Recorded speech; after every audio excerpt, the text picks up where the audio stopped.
ever-growing broadband penetration across Africa is driving the demand for stronger cloud services, with providers ramping up their efforts to serve the market. Ayotunde Coker, Managing Director of Nigerian-based RackCentre, is one of the main figures driving the digital revolution on the continent.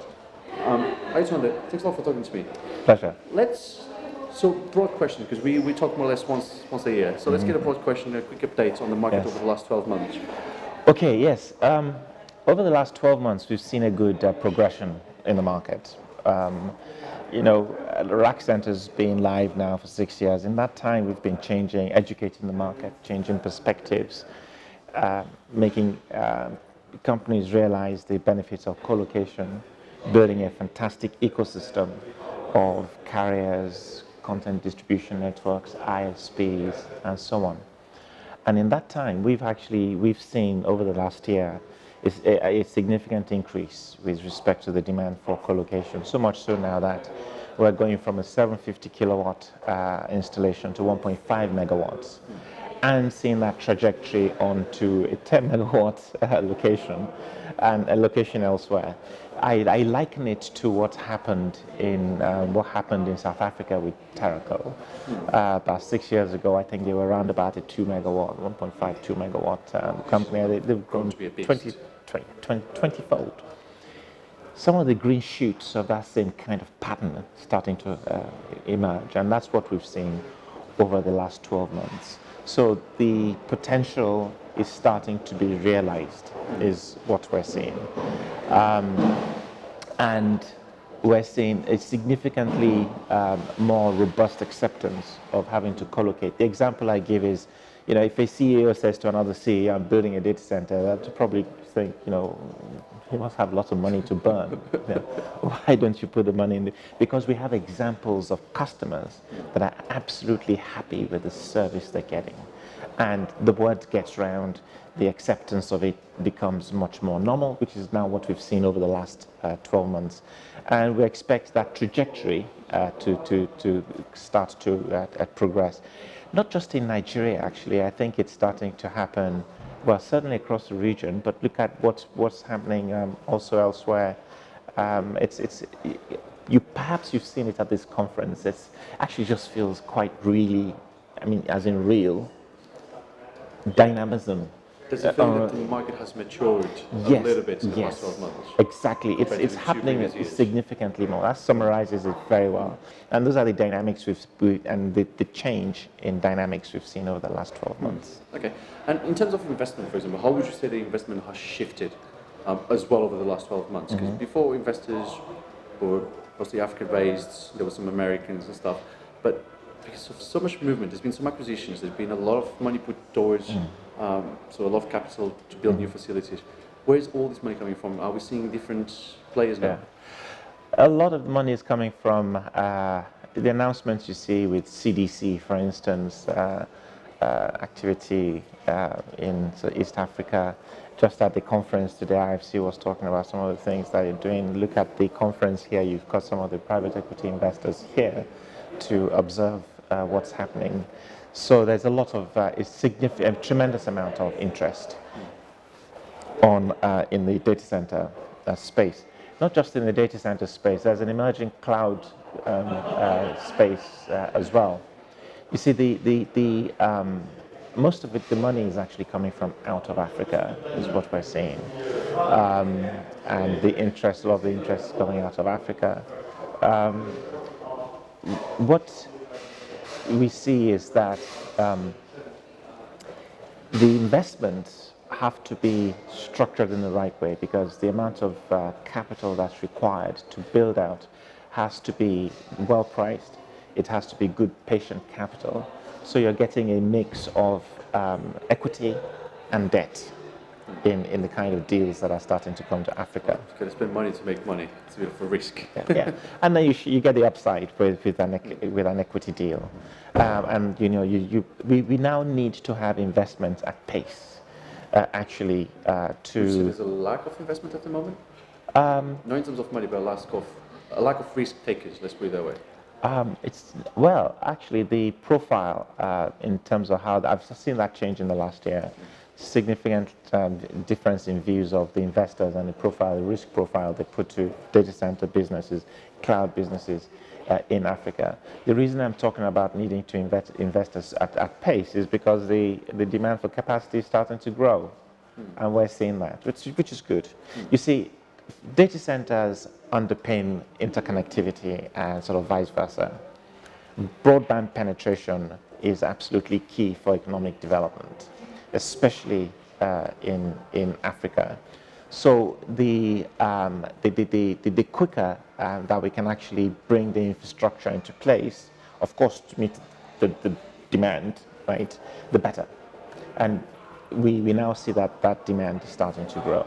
We see a very quick snowball forming here, especially all the data legislation things and the cooperation between countries. Countries are cooperating more apparently through the African Union, and you're mentioning another union as well. Do you want to talk through the collaboration between countries that's actually helping to drive the energy in the IT sector? Sure.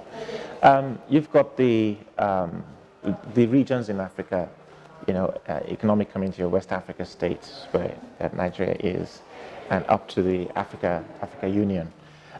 One of the key things is making sure that we have the sovereign data rules applied at the right level of granularity.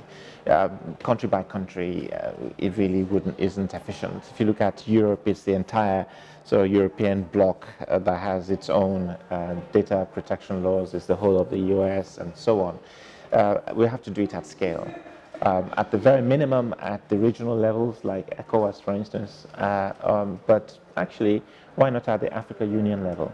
Something significant that's happened in Africa over the last few months is the signing of the Africa Free Trade Agreement, and that's now being put in place. Well, data is the engine of economies these days, right? So if you have, so if you now have the free trade area, that means therefore that we're able to more efficiently deliver data center footprints to those areas that will be best to deliver the functionality.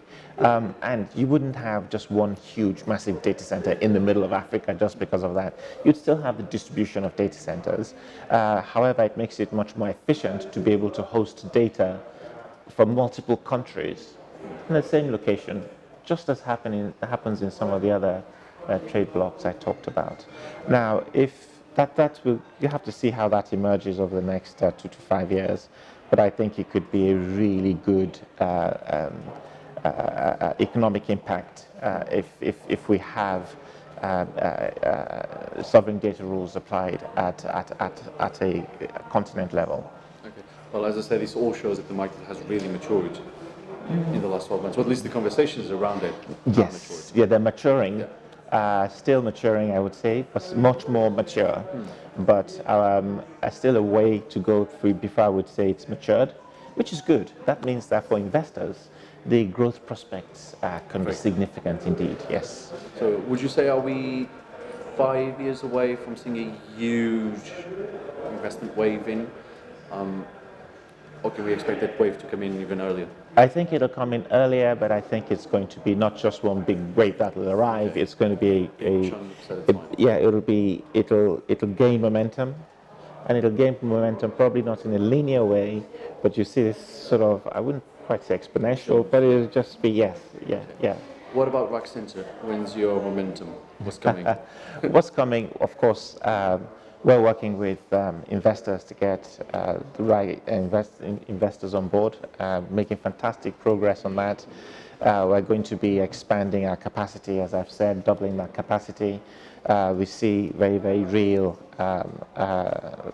demand for that, and developing beyond that in the location we're at. We've got 20,000 square meters of space where we are. We can develop to just IT park, over 10 megawatts.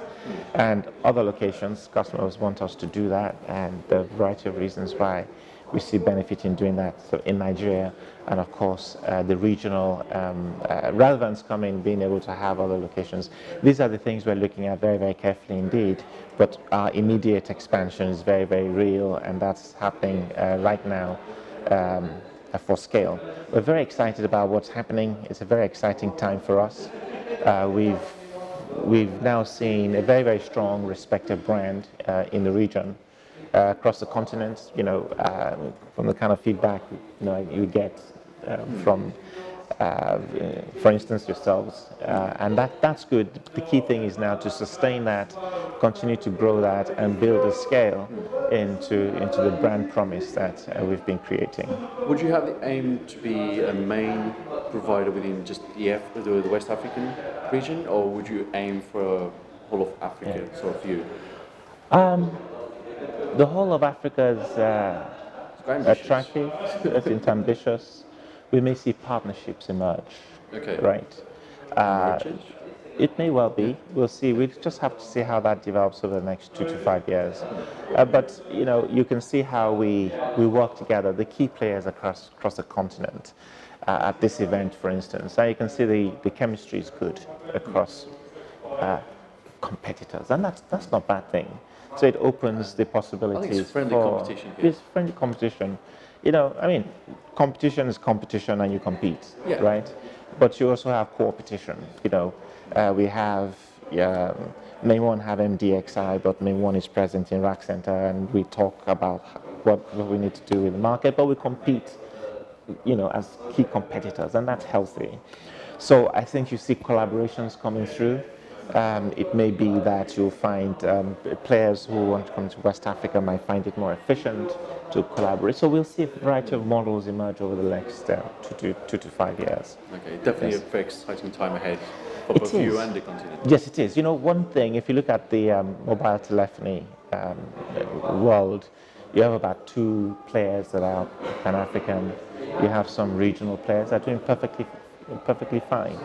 Even the Pan-African footprint is not all of Africa, so you have different levels of overlap, and even then you have collaborations. I would bet on that pattern emerging in the data center space. Yes. Okay, Ayotunde, thanks a lot for your time. Thank you very much. Don't forget you can follow Data Economy on Facebook, LinkedIn, Twitter, and Instagram, and also visit the website on www.data-economy.com.